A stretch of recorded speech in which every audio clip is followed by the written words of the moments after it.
Hello, everyone, and welcome to today's Q&A session about the Bowmakers.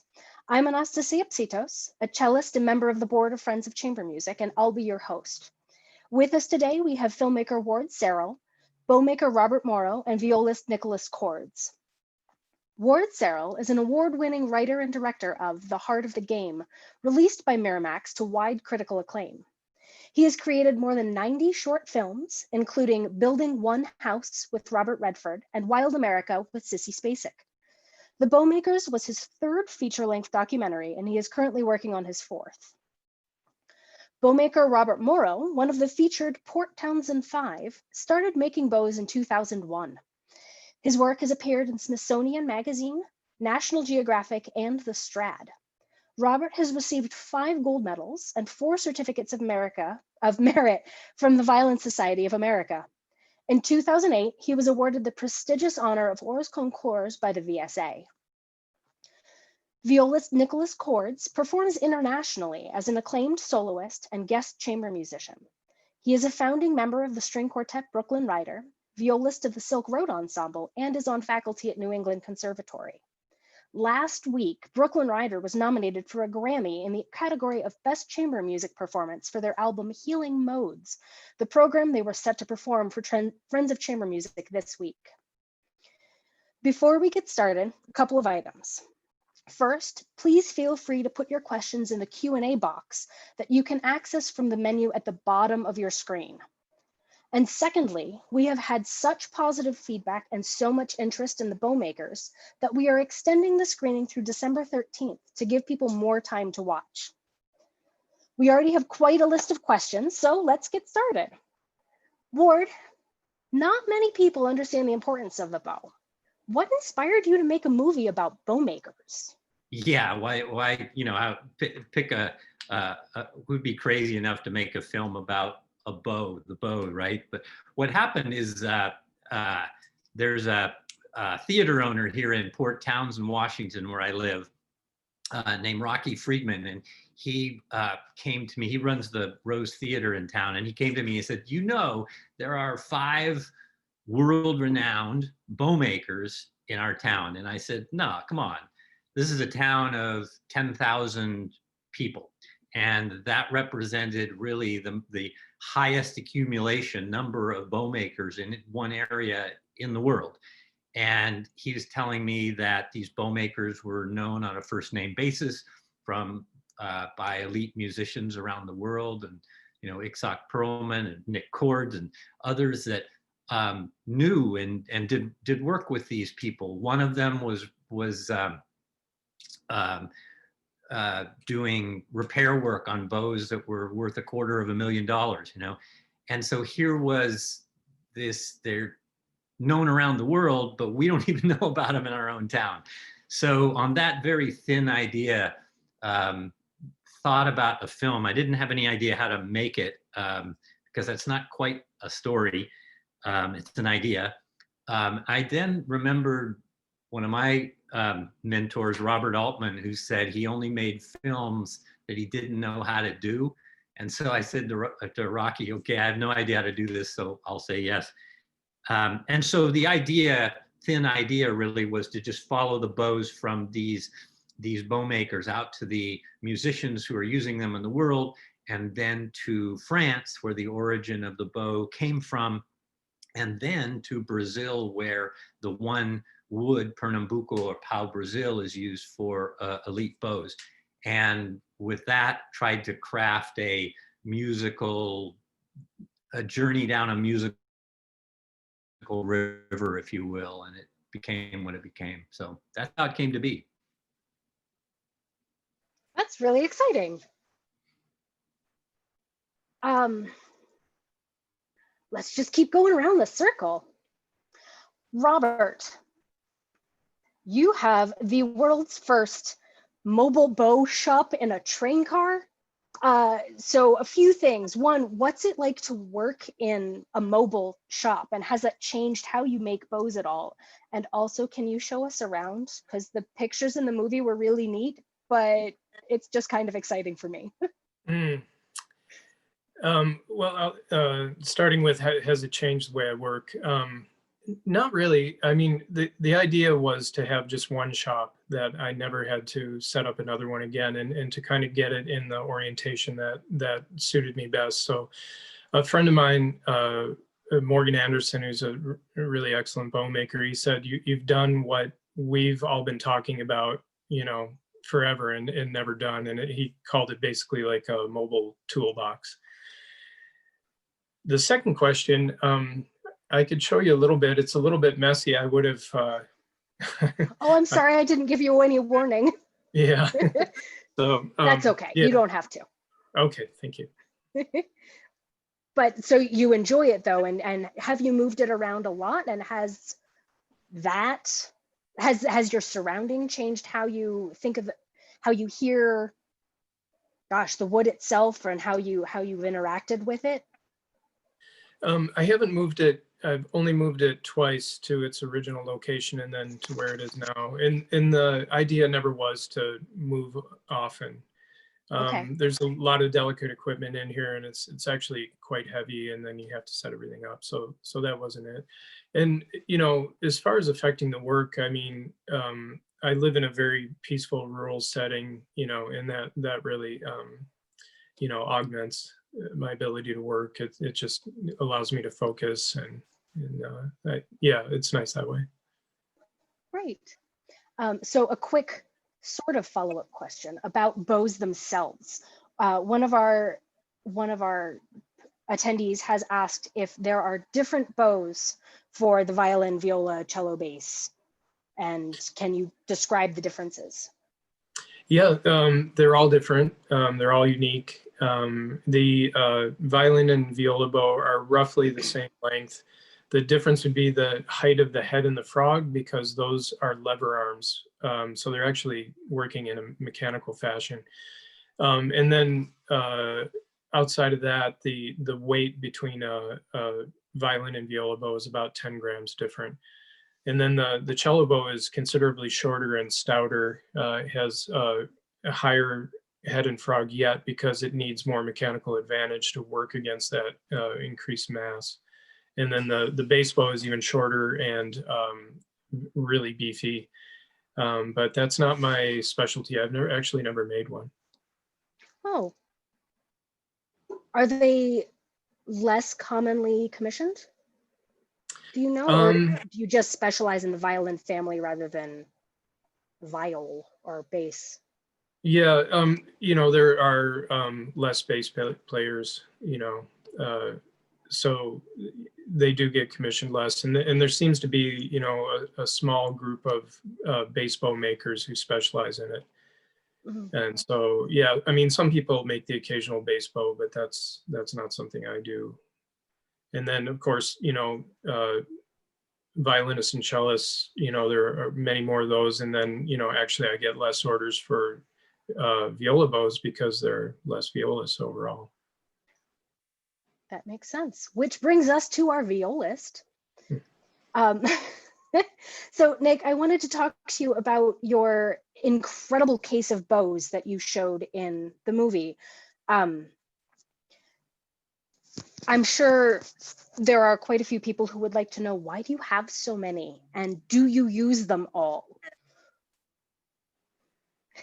I want to make the point, and Nick, you got to let us know where you're broadcasting from. Oh, that's right.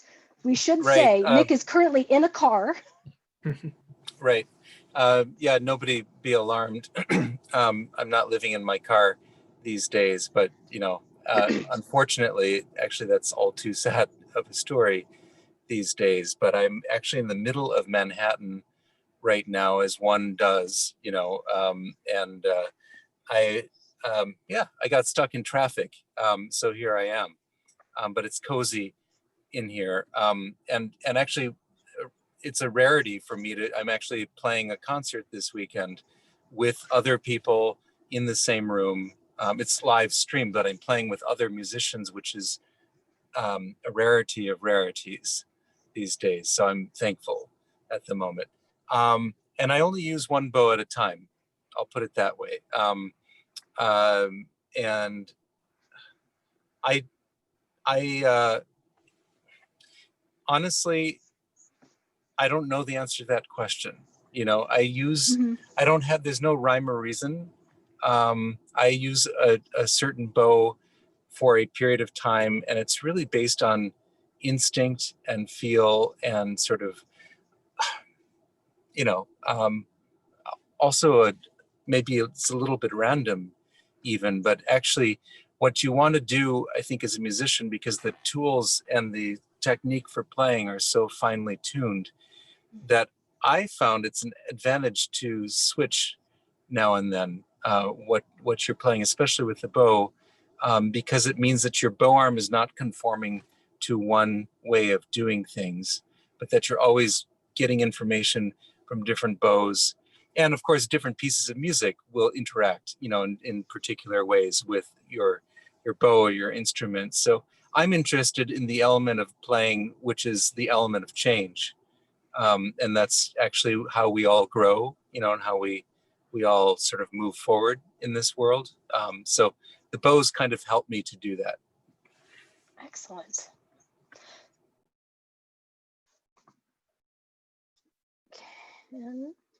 Uh-oh, I just lost my list of questions. This is the trouble with. Could I also just say, Please. I also love the bows too. So I wouldn't do it if I didn't love them and sort of kind of have a mild obsession with it, because, you know, I just want to make the point that what I am and who I am, you know, relative to bows is not normal. You know, it was kind of a neat thing too when we how in the film we got to Nick and Brooklyn Ryder, was that Charles Espy had mentioned that them, and so I think I got a hold of you, Nick, and we arranged to film a concert with you in Brooklyn, and then it was your house afterwards, and none of us on the film crew, or it turns out the other writers, knew that you had a case of bows. So you just said live on camera, you know, I have a case of bows, and you brought out these dozen, you know, and I thought that was terrific. I don't think many people have a case of bows that big, at least. So Yeah, I thought it was fantastic. We do have a quick follow-up though, with all of your bows and your passion for new bows and just bows in general.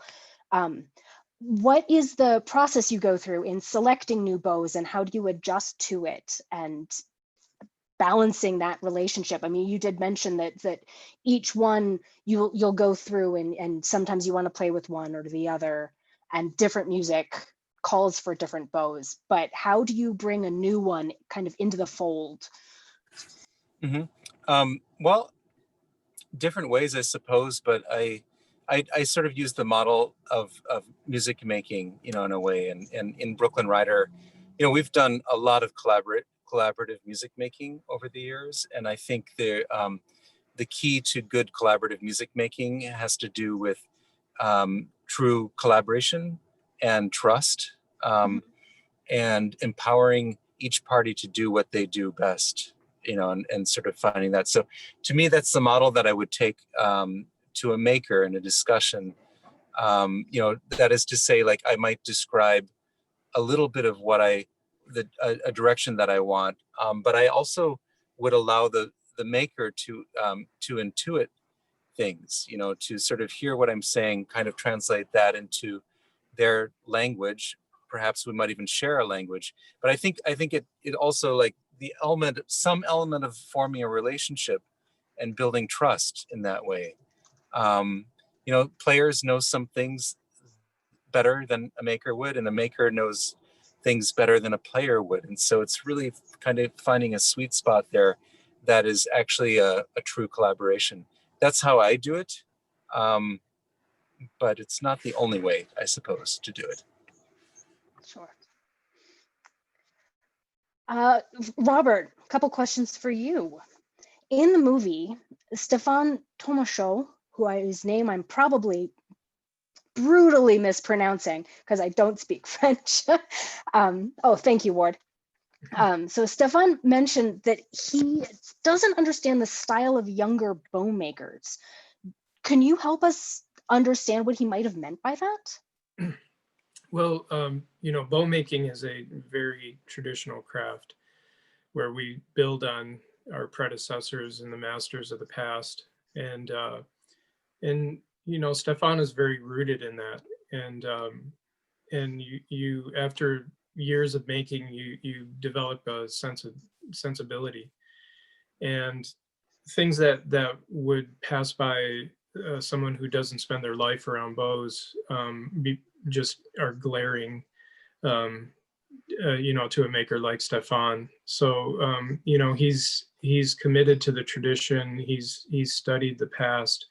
He knows where he's coming from, and some of the new people are pushing boundaries and kind of taking it to another level. I don't know, level, or just putting their own voice in it, and it can be hard for people to become accustomed to. And that's what I see, like in a traditional art like this, is to learn where you're coming from, learn the language, and then bring your own voice to it. And so people have strong feelings about it. So I think that's what Stefan was talking about. Makes sense. We have a few more questions about bow making, so I'm just going to keep asking you. Do you know how many bow makers play a stringed instrument? And do you think it's necessary to have that kind of musical experience or ear to make a good bow? That's an excellent question. And I would say half or 2/3 maybe play to some extent. I only personally know of 2 off the top of my head that are really pretty good string players. And everyone else, they're playing classical, or there's a lot of people playing Irish music and this kind of thing, which is beautiful, but it's a different level of sensitivity. And I asked a friend who's a really good Irish fiddler and a really good bow maker. I said, how often do you send out a bow and get back the feedback that you expect? He said, about 50% of the time. So I really appreciate what Nick had to say about the collaboration and forming the relationship and trust, because people ask me, like, how do you get a bow to someone at a distance that's going to suit them? And it's really all about that relationship and just dialoguing, and when you can work with a player that you can speak to and understand each other, and then somehow it really is key, like to getting them exactly what they want. So remind me the original question. The original question was, how necessary is it to have that kind of musical experience or ear to make a good bow? So when I got into this, I don't play myself, and I started, Charles Espy introduced me to a man that was a really fine violinist, and he loves bows. And so I would go to him and bring him the next bow and the next bow, and then he would give me feedback, and it wasn't even like so much direct. It was just, again, it's that relationship and getting to know each other. And through work, then finally I brought him a bow. Well, it wasn't that long. I brought him a bow, and he put it in his case and walked out of the violin shop, and the owner said, "Oh, good news, he's buying your bow." And that's when the light bulb went on. That's when I started to hit the mark, with him. And then so the important thing is learn how to listen to players. What do they want? Because for me to be a good enough violinist, to give myself the feedback that they're getting, I mean, it's ridiculous. There's no way I could do it. So, but to learn to listen to them and then translate that into what they want. Excellent. Related, how long does it take to make a bow, and how do you determine pricing? Is that something that the sellers themselves, like the middlemen, decide, or is it something that you can figure out based on materials? Like, how does all that work? I say it takes 70 to 80 hours for me to make a bow. Some people can work more quickly, but that's sort of the average for me. And as far as pricing, you know, it's market price. So there's kind of a range that bow makers are working in today, and then you just place yourself accordingly. And no, I would never let a dealer tell me how much to sell my bows for. That's not a good approach. That makes a lot of sense. Thanks. Mm-hmm. Nick, back to all of your bows. I just really like that you have so many bows. That makes me really happy. So the question is, do you use different bows for different genres, like earlier rep versus contemporary? And have you ever used more than one bow in a concert? Oh, you know, occasionally, you know, I would use a Baroque bow, which I have, for a project with Baroque music where other people are playing bows like that. Mm-hmm. You know, that would be the sort of prevalent style in that particular setting. Or there's also a classical bow, you know, that would be the precursor to the modern tort bow. And so I would play that in a situation where other bows of that kind were being played and the repertoire was right for it. But as far as the body of repertoire that I'm really playing most of the time today, no, I don't really make those calls based on repertoire. I mean, I have one old bow. It's a Pierre Simon viola bow that's very beautiful. It's a little bit, I don't know, it's a little bit softer in some ways. So there might be some repertoire that Brooklyn Rider plays that I wouldn't find terribly appropriate for that bow. But other than that, I think a bow should be versatile, you know. And so, like, I don't want a bow to be like, oh, this is my ace in the hole for this very particular thing. I think when a bow is good, it means it can actually do a lot of things. It's versatile, and it has a lot of different colors. It's more than just a tool, you know. I mean, I think some players look at a modern bow as like, well, I can get my really strong utilitarian kind of bow this way, but I actually want to set the bar as high as possible. You know, I want that modern bow to be something that will feel satisfying on any stage in the world with any repertoire. That makes a lot of sense. Thank you. Sure. Ward, question for you now.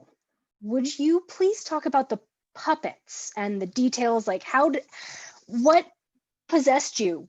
Did you know the puppet maker? You know, how was that decision made? It's a good question. I knew that I wanted to deal with the history of the bow, and that pretty much of the modern bow goes back to a man named Francois Tourt in France in the late 1700s.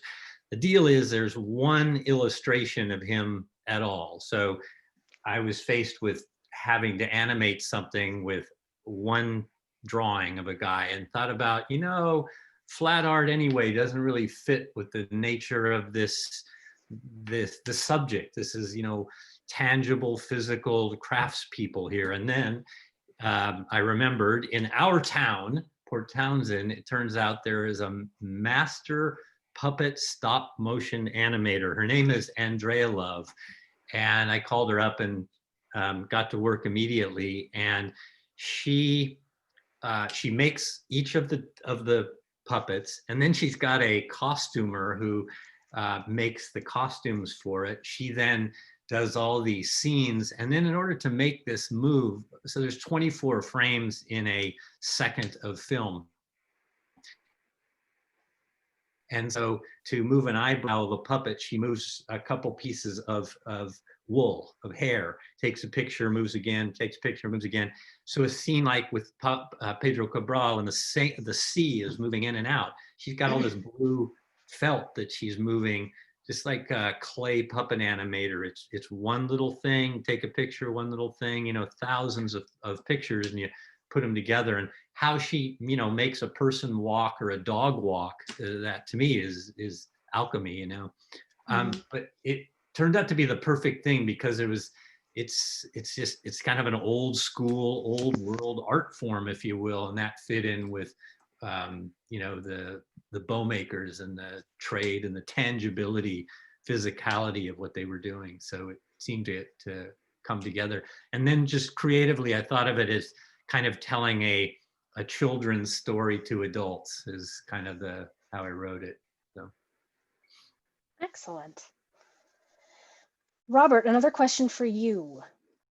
Where does the horsehair come from? Horsehair is very enigmatic and hard to get information.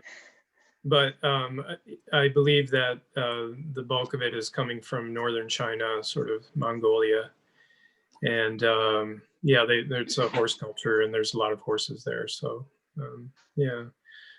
There's a dealer in England named Michael Sowden and Sons, and there's a really great documentary about the materials in bows that featured my friend Gary Leahy, and he went there, and Michael Sowden said, "You're the first bow maker who's ever come here." So people aren't looking for this information, and the dealers don't want to give anything out as they're protecting their sources, but it's an absolutely critical material, and getting good horsehair is not easy, like all the rest of the materials in a bow. And just from me, and the reason you don't so much use black hair is versus why is white used so much? I never even asked anybody that. The black hair is really coarse. And it's like any hair, it gets split ends and curls and just abnormalities, and so it's it'll work on they sometimes mix it in with white for base hair, or like an old time player or something might use it on a fiddle like that, but yeah, it's just not fine enough and consistent enough. I've wondered that myself, so thank you for asking that, Ward.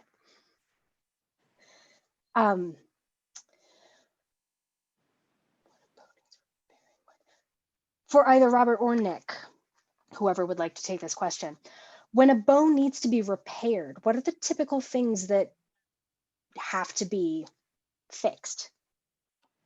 Okay, well, yeah, I'll answer that. I see Nick hasn't unmuted, so the typical things. Well, of course, the rehair, broken tip plates, very common, and they call it a cheval, where the frog, the ebony part meets the stick on the underside where it's octagonal. The ebony is very thin, and they tend to break away over time because the frog will start loosening on the stick and get wobbly, and then it gets moved over to the side. The pearl eyes and the pearl slide wear out. Yeah, new windings, and thumb leathers. That's very common. So I'd say those are the most common. Makes sense. Back to horsehair, but I'd like to ask Nick this question. How much of the types of hair, how much does that change how the bow plays? Like, have you ever played with black horsehair? I've seen it, but never tried it. I've never tried it, actually. I mean, I think I've tried somebody else's bow with that. And it was a bit of a trend in New York, where I used to live, and where I am currently, for this sort of black and white, Oh yeah, the salt and pepper. that Robert mentioned. But I think that's a little bit more out of fashion now. But a player will be able to just sort of detect like variances in hair quality, though, even if they're getting their bow consistently rehaired from the same person. A new batch of hair might come in that might have a slightly different property. And I think that's very subjective, because a player's memory is a funny thing, right? Like, it doesn't always work. I think musicians have incredible memories in a way, but actually when you think about something like memorizing the exact feel of an organic substance, or remembering somebody's sound, maybe it's a sound, that you hadn't heard since, like for 20 years, but you're trying to recall that sound. That's actually very hard to do. So I'm not sure that I can actually detect those differences. I know what's a good rehair and a bad rehair, though. Oh yeah, could And you? that can really affect things. I think sometimes if the hair tension is not even, if the band of hair is not spread evenly, if it's, if a Bowmaker makes the hair way too long, it'll throw the balance of the bow, because you have to tighten the frog more and more, which pushes the frog back, and it changes the balance point of the bow, and it's not really what the bow, with that particular bow, would be optimized to do. And a number of other things. So like it actually takes a lot of skill to just rehair a bow properly. Yeah. And safely. Yeah, safety is definitely key. How often do you typically get your bow rehaired? Does it depend on what you've been playing? If I were playing just one bow, I would imagine that because I play a lot, I would imagine I'd get it rehaired about every 3 months. Okay. And that might sound like a lot. As a player, like if I often will change my strings every 2 months or so. Okay. That's about the lifespan of a string. Like if you're playing a lot, and of course these things get expensive after a while, but we're always looking for that advantage. It's not that we're competitive. It's not a competitive advantage. It's the advantage that you want to feel as a musician when you're on stage, and any last little thing that you can do, is actually comfort. Yeah. Mm-hmm. And inspiration, actually. That makes a lot of sense. Ward, Nick had mentioned earlier the relationship between a player and a bow, and relationships seemed to be kind of key for the entire movie. Relationships between bowmaker and wood and materials, relationship between musician and bow itself and instrument. There was also the relationship in Brazil of Senor Mario and that beautiful big tree. Yeah. One of our attendees mentioned that they found it very moving, as did I, that moment where they just put their hands on the tree. Was that planned at all? And if not, like, how did that happen? Like, he was there for 35 minutes, which is just incredible to have that kind of connection with a tree. What is his overall connection? Yeah, the whole Senor Mario story is probably the best backstory of the whole film. So we went to Brazil. I went to Brazil for 3 primary reasons: to go to Guaraná, which is a little town smaller than Port Townsend, where pretty much the world's supply of student bows is made. There's 4 small factories, shops, you call them, with like 20 or less employees.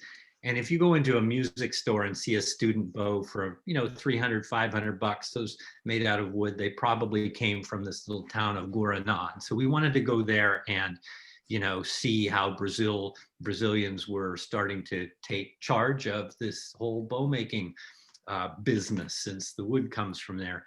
And as well, wanted to look to the replanting efforts of Pernambuco wood, and then also to find out about how young people in Brazil were learning this old world music, kind of bringing everything full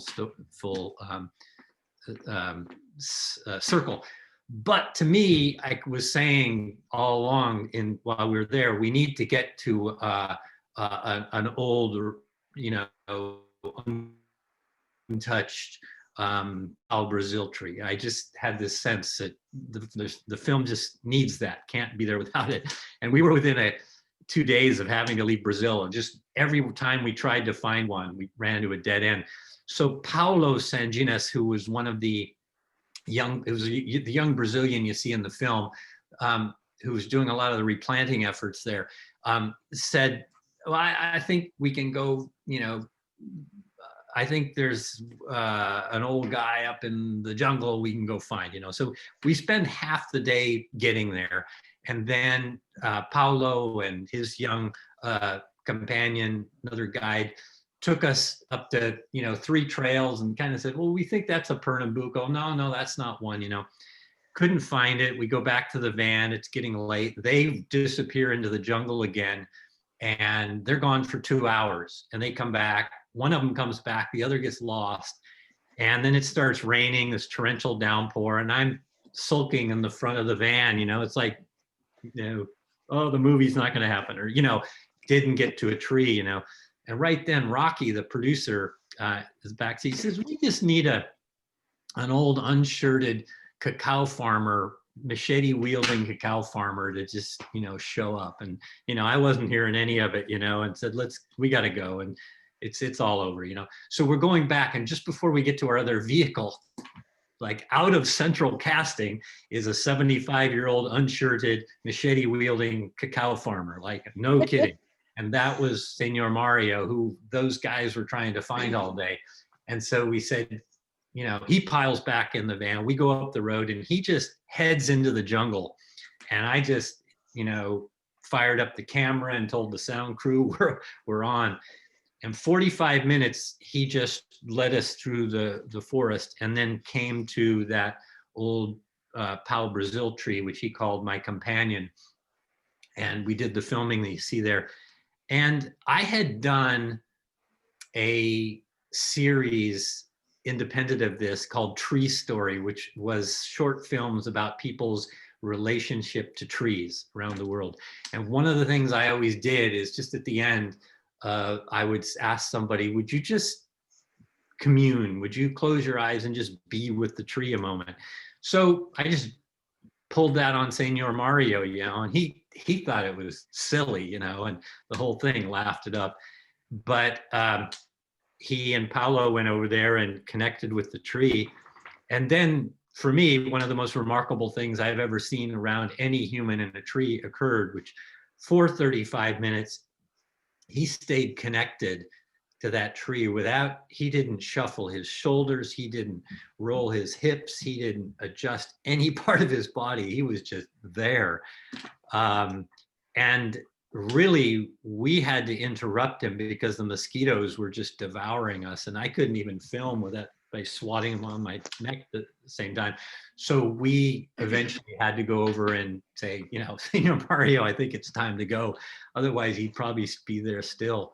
But that was really moving to me too, and I knew at that point that was going to play a big part too, in the movie in some way. So, but glad you asked that. Yeah, great. And what luck that he just like walked out of the woods or walked out of the forest while you were sitting there. Yeah, there was, it's one of the reasons I make films. Actually, it's happened in every film I've made that there's 1, 2, 3 serendipitous, magical things that happen, and they wouldn't have happened if I hadn't been on the trail of the film, and I can't explain them. And that was one of them for this film. So yeah, it just comes with, I guess, jumping into the river of trying, taking the journey of the film, and then, grace, I don't know, luck, magic. That's why all of the above. Yeah. Yeah, well, that's great. Another question for Robert. What are some of the ways that you think you mentioned young Bowmakers are kind of putting their own spin on things. Could you enumerate some of those? It would be difficult to speak to because they're quite subtle. It's basically in the style mainly of the head and the frog. And it's difficult to put into words, but you just have to think about the music. If someone's going to play a well-known piece and you want to bring your own voice and your own sound to it, but at a certain point you've gone over the top and just pushed it too far, you've taken too much liberty. That's the sort of extreme that some people are going to. I'm not saying in broad brush strokes, but but there has been a lot of innovation, you know, in the last 10 or 15 years, or where people have pushed the boundaries, and some people absolutely love it and are excited about it, and other people just turn up their nose and don't like it at all. Huh. Interesting. The Yes, it makes just, sense.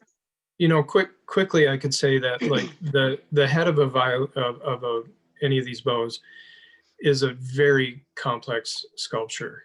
It's packed into a tiny space, and there's a lot that you can do. And one thing that I say is that every line affects every other line. So if the shape of the back of the head is changed, it changes the feel of how the front of the head works, and then how the flanks, and then I talk about it like it's like a waterfall coming, and it comes in, and you've got to resolve everything and play with the tensions. And you know, some people are going to want more tension, some more you know, elegance and flow, and you know, it's all a balance. And that's where we bring our individual voices. And you know, when I started making bows, I really didn't know anything about bows, and so I can relate that, you know, they all just kind of look like bows. But you know, after you've been doing this for a while, they could go to a competition, and I can see my colleagues' work, you know, from 15 feet away. So Huh. Very neat.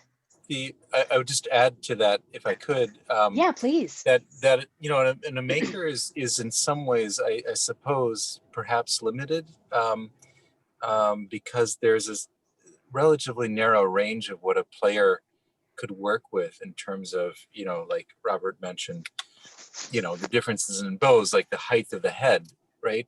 But if you're going to make a bow that is, you know, a few millimeters, you know, one direction or the other, like it really wouldn't be suitable for playing. Or if the bow is going to be, you know, a number of grams in either direction, or if it's going to be a lot longer or a lot shorter, or if there, you know, just Mm-hmm. if the material of the bow itself, what it's made out of, you know, and there have been plenty of experiments with that, not only just different wood sources, organic sources, but carbon fiber as well, you know, but the player actually is going to kind of keep demanding, I think, you know, something that's in a relatively little thing. But what's beautiful, I think, you know, in at least for me about bow making, is actually how much incredible variety there is within constraint. You know, I use this analogy with my students, where I teach at New England Conservatory.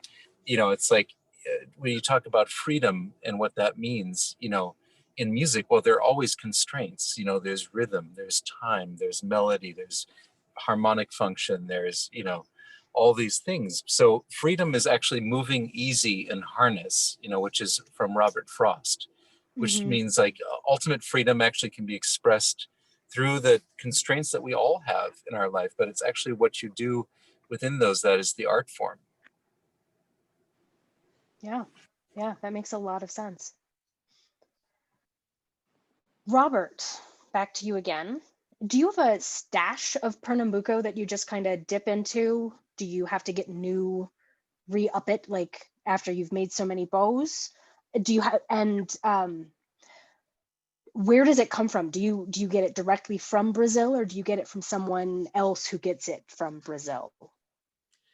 yeah, the Pernambuco is and always has been extremely difficult to get. So you know, early on, I acquired a good bit of it, which actually in volume really isn't that much.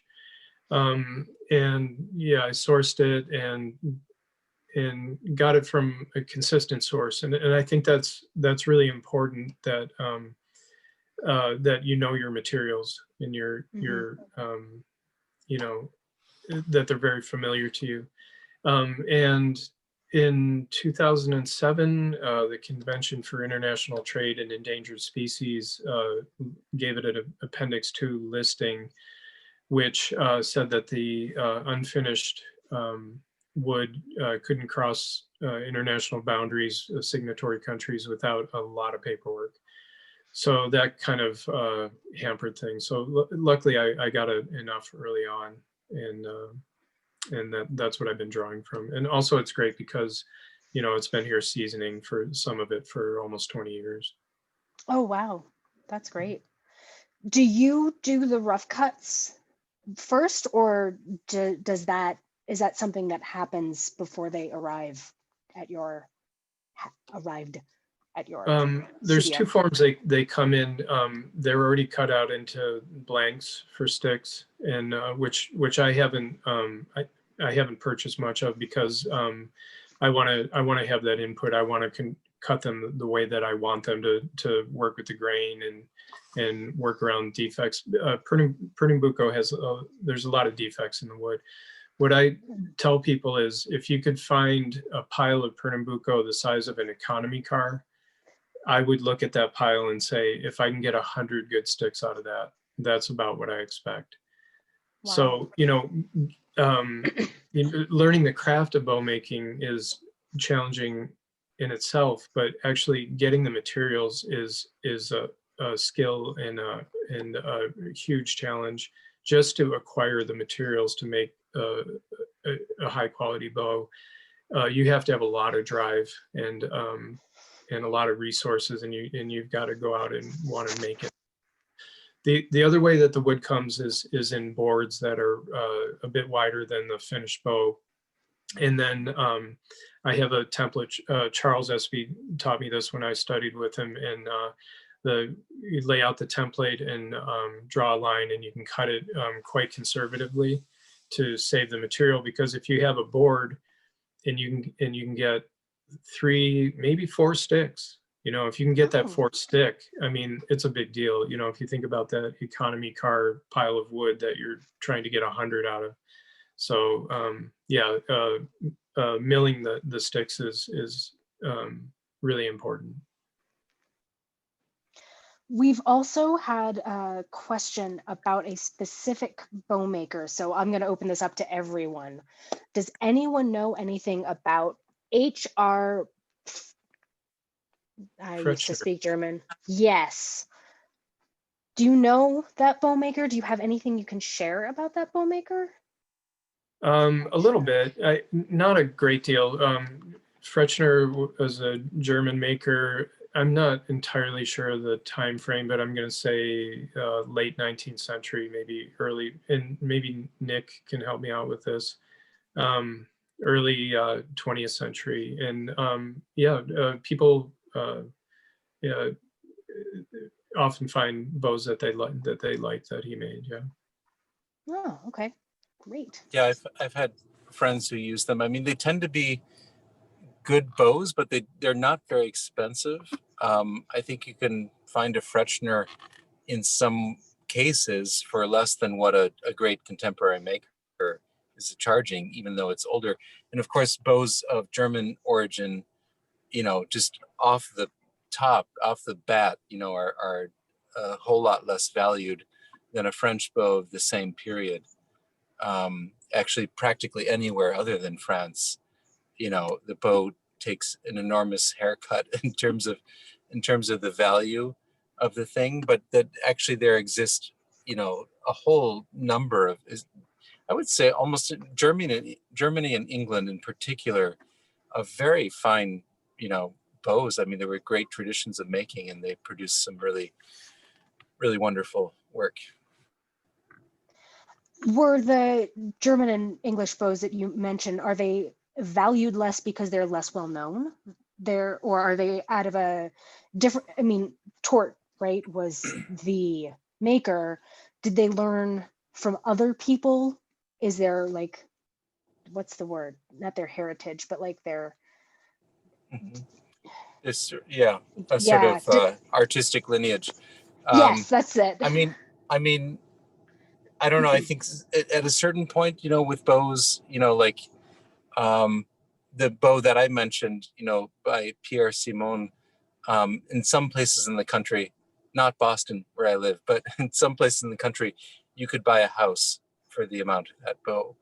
Wow. You know, and so then you start to get into sort of the antique, you know, and sort of what the marketplace is actually sort of determined what the value and the worth of those things are, and also the musicians have over the decades and decades, that are there. And I see this, some musicians often will spend a lot of money for an instrument or a bow, right? And actually what that amounts to, it's not because musicians are rolling in it necessarily, but actually a musician will see that as an incredibly valuable tool to their artistry. But actually it's just sort of like, you put your money in that place for a time. You are the caretaker of that bow or that instrument, right? You take care of it, and that will far outlast your life, on this earth. And so in many ways, a musician will see this as maybe one of their primary investments in life, but it's also a caretaking role. I think that they, because I think it's so important to be able to pass instruments and bows to the next generation. Absolutely. Another question for you, actually. In one of the scenes in the movie, you mentioned a bow being nervous and how it like jitters in the middle. Do you know what causes that? Or even Robert, do you? Well, Robert might know from a sort of, kind of a mechanics point of view. I mean, I'm surprised that I said something like that, but I probably did. It was actually Will from the Morrow. Oh, it was Will who said it. Yeah. All right.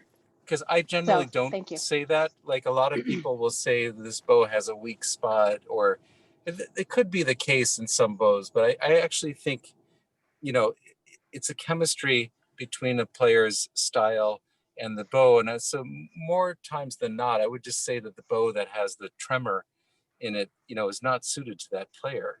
I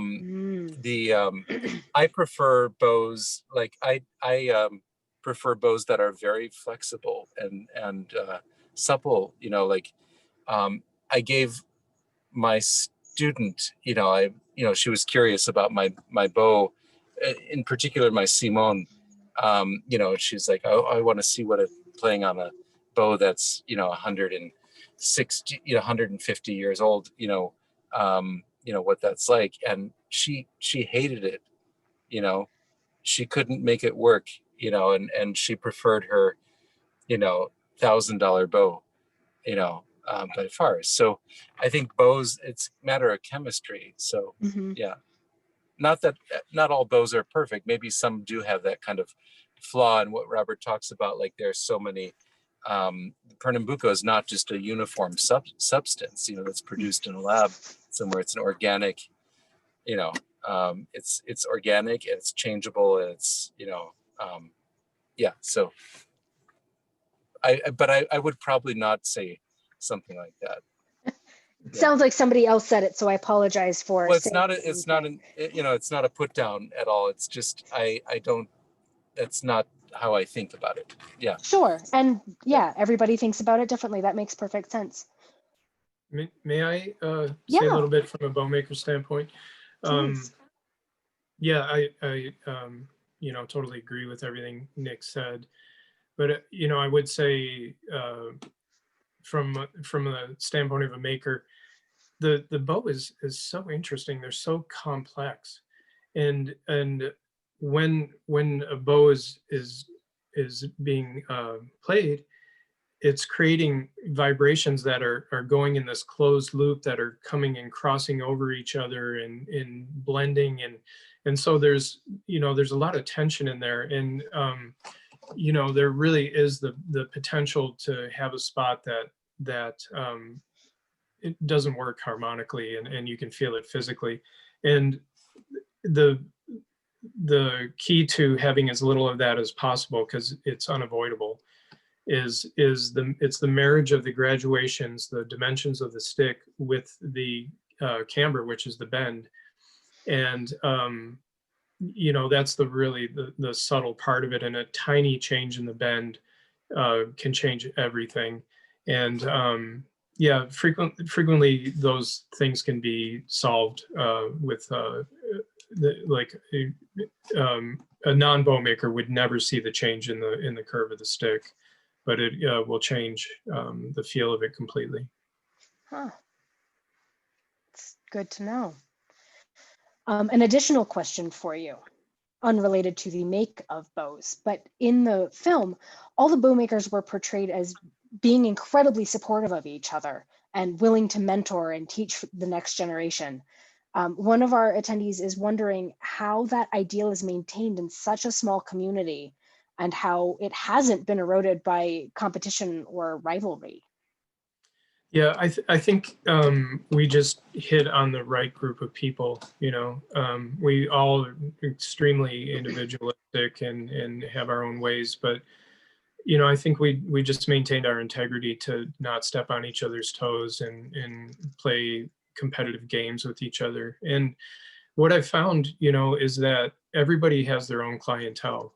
And it just sort of comes organically. So I've always looked at it like there's enough for everybody, and so if one of my colleagues sells a bow, people came to town and tried bows from all of us and someone else sold it, great, good for you.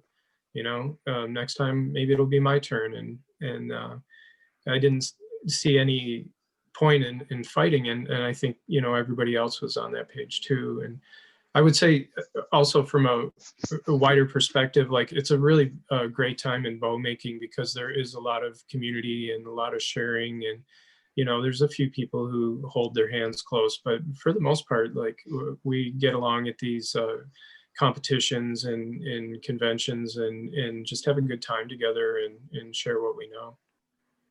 That's wonderful. Well, we're about out of time. Does anyone have any closing remarks they'd like to impart? Bits of wisdom? Well, I just have a couple things going. I think it's amazing, Friends of Chamber Music, like you guys hosting this film for the last week or so. It's been really something how many people in that, your listening audience have checked into it, and really happy you're going to extend it another week. And because it is kind of it is a word of mouth film, kind of a thing. Mm-hmm. So it's, great. So thank you for that. And I just want to say, Nick, I mean, way to go on Grammy nomination. That's no small. Yeah. I guess, have you been nominated before? Not for, no, I mean, we've had albums where like an arrangement or a composition has been nominated as part of, a project, but this is different because it's the best small ensemble performance, which relates to the overall project. Our project was about healing and music. It was called it is called Healing Modes, and it takes late Beethoven Quartet, Opus 132, in which Beethoven, in the middle movement of that is a holy song of thanksgiving from a convalescent to the deity in the Lydian mode.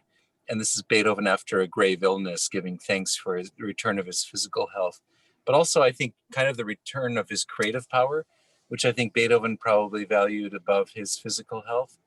But actually the two are very much intertwined, but then we commissioned 5 pieces about healing or the need for healing in our society. And they all happen to be music by women. That wasn't the original design of the project, but that's just what happened when we started thinking about who are the right people to write for this. And one is a piece about the US-Mexico border crisis. One is about the Syrian refugee crisis. One is about Alice in Wonderland syndrome.